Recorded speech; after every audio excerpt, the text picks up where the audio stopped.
Hey everybody, it's T Shoni. So, real quick, in the book of Numbers, what I love to see is how God is. The book of Numbers shows us that God does not change his mind and he's not harsh. You know, Moses is continuing on this journey with them, but God took a moment to remind him, you're not going to be going into the promised land with them. They were disobedient with Aaron when y'all hit the rock for water instead of speaking to the rock.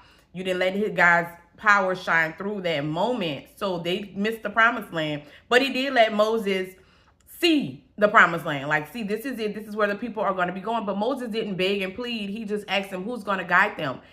He just wanted the people to be taken care of. So God chose Joshua, which was one of the two spies that scoped out the land, came back with a positive report. They didn't discourage the people because they saw giants and they were afraid. They told the people, yes, there's giants over there, but God got us. We're going to be fine because God is powerful and he's going to make a way. But the other spies, they told the people, oh no, this is scary. We can't do this. These people are huge. They're going to hurt us.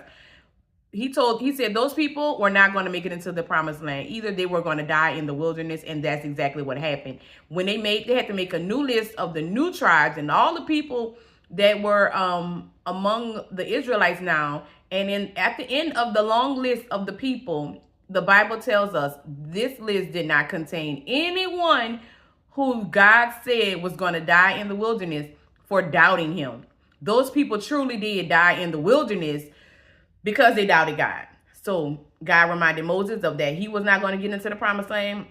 And in that part of Numbers, he reminded us that I told them they were not going to make it to the promised land, and they did not. They died in the wilderness just like I promised. So in today's time, we are listening to the Old Testament while living in the New Testament.